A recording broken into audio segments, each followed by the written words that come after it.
అసలు పనికిమాలిన వెధవల్ని పెట్టుకోవడం వల్ల నా పనులు సరిగ్గా అవ్వడం లేదు. ఇలా డైరెక్ట్గా కాదు, ఇండైరెక్ట్గా దెబ్బతీయాలి. దివాకర్ సార్, ఆ శివగామి వాళ్ళ ఫోన్లని ట్రాప్ చేయించమని చెప్పాను, చేయిస్తున్నావా? సార్, అది ఇల్లీగల్ కదా సార్. పై ఆఫీసర్లకు తెలిస్తే ప్రాబ్లం అవుతుంది, అందుకే హెసిటేట్ అవుతున్నారు. అలా అని చేయించకుండా కూర్చుంటావా? నేను చెప్పింది చెయ్యి అంతే. అఫీషియల్గా అవ్వడం లేదు సార్, డిపార్ట్మెంట్ నుండి లెటర్ అడుగుతున్నారు. అన్అఫీషియల్గా చేయించు, ఖర్చు విషయం నేను చూసుకుంటాను కదా. సరే సార్. అసలు ఆ అమ్మాయి ఇండియా వచ్చింది ఆస్తి కోసమని ఎంక్వైరీలో చెబితే ఆ అమ్మాయి ఆస్తుల వివరాలు తెలుస్తాయి. సార్, ఎంక్వైరీ చేశాం. వాళ్ళు మోడల్ బోర్డింగ్ స్కూల్స్లో ఇన్వెస్ట్ చేశారు. ఇంకా కొన్ని కంపెనీల్లో షేర్లున్నాయి. మోడల్ బోర్డింగ్ స్కూల్ అంటే ఊటీలో ఉంది కదా? అవును సార్. ఆ ఓనర్ పేరు భూపతిరాజు. ఊటీలో సెటిల్ అయిన తెలుగు ఫ్యామిలీ. అయితే మనం ఒకసారి ఊటీకి వెళ్ళాలయ్యా. వెకేషన్ కదా సార్? కాదు, టీ తోటలో పని చేయడానికి.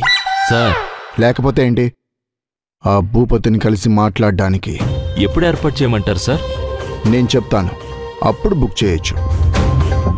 ఈ విషయాలు బయట తెలిసేలా చేసి నన్ను బుక్ చేయొద్దు. లేదు సార్. వెళ్ళు.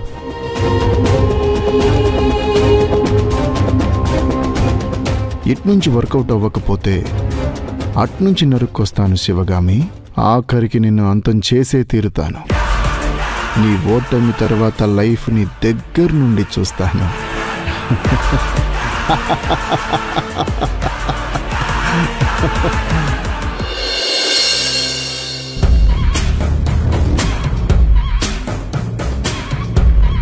ఆ అమ్మాయిని చూడాలనిపిస్తుంది, కనీసం తల తిప్పి కూడా చూడకు.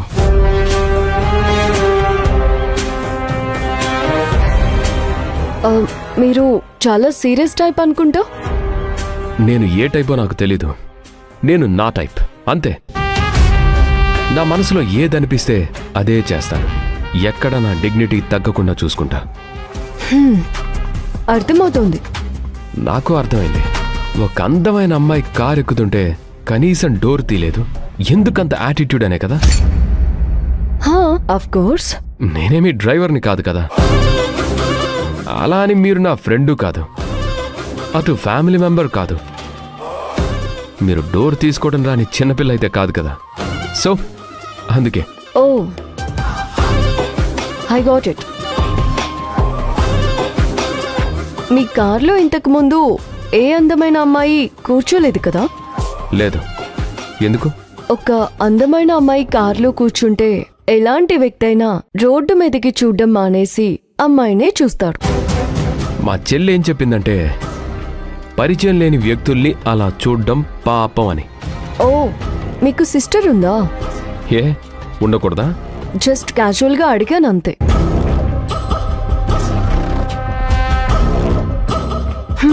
ఏదైనా మ్యూజిక్ ప్లే చేయొచ్చు కదా?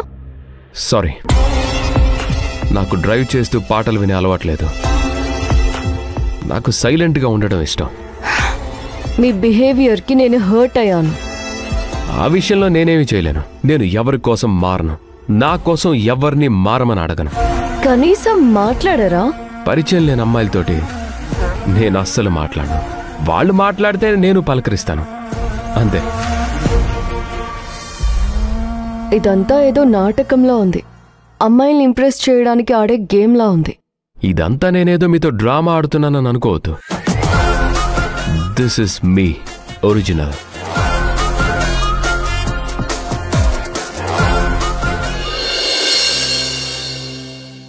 నాన్న, నేను నిన్ను ఒకటి అడుగుతాను, చెప్తావా? అడుగు. జబ్బు చేసిన ఈగల్ని ఏమంటారు? ఏమంటారు? నువ్వే చెప్పు. నానా, నీకు తెలీదా? నువ్వు అడిగావంటే అందులో ఏదో లాజిక్ ఉండుంటుంది. నువ్వే చెప్పు. ఇల్లీగల్.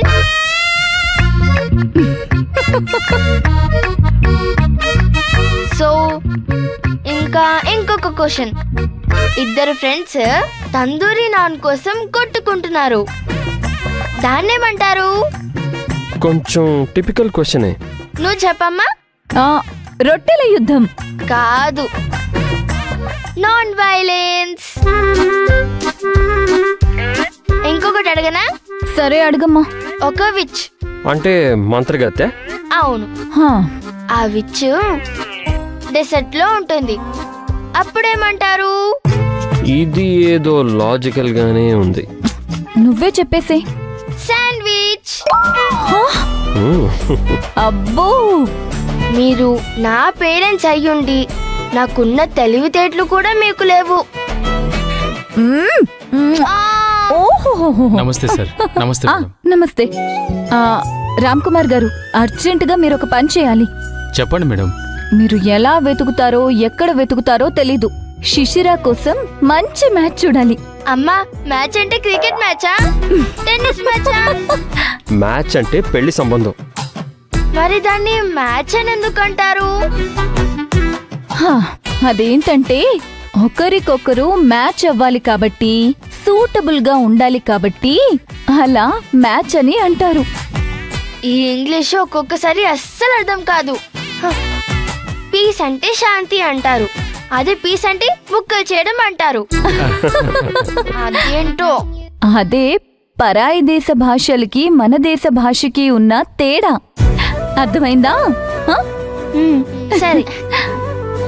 రామ్ కుమార్ గారు, వీలైతే ఏదైనా ఎలీట్ మ్యాట్రిమోనీ వెబ్సైట్ లో రిజిస్టర్ అవ్వండి, ప్రొఫైల్ క్రియేట్ చేయండి. వీలైనంత త్వరగా మ్యాచ్ చూడండి. కంగారు పడితే వాళ్ళ గురించి పూర్తిగా వివరాలు తెలుసుకోవడం కష్టం. కూల్గా ప్రశాంతంగా వెతకండి. ఈ విషయంలో కంగారు పడకపోవడమే మంచిది. సార్ చెప్పేది కరెక్టే మేడం. పెళ్లిళ్ళ విషయంలో ఆచితూచి అడుగు వేయాలి. మంచి ప్రొఫైల్ దొరికాక ఆ అబ్బాయి గురించి పూర్తిగా ఎంక్వైరీ చేసిన తర్వాత అప్పుడు చూద్దాం మేడం. అలాగే రామ్ కుమార్ గారు, ఈలోపు శిశిర విషయంలో తన మనసు మార్చే ప్రయత్నం చేస్తాం. సరే మేడం, నేను వెళ్ళొస్తాను. అలాగే రామ్ కుమార్ గారు, మీకు శిశిర డేట్ ఆఫ్ బర్త్, ప్రొఫైలు అన్ని వివరాలు నేను పంపిస్తాను. జాతకం కూడా ఉంటే బాగుంటుంది. అది కరెక్టే. దాని జాతకం రాయించాలి. రాయించిన తర్వాత ఒకసారి జాతకం ఇవ్వండి, అదుంటే బాగుంటుంది. ఈ రోజుల్లో కూడా జాతకాలు అవన్నీ నమ్మాలా అమ్మా? మంచి చేసేదాన్ని దేన్నైనా నమ్మడంలో తప్పులేదు. సరే.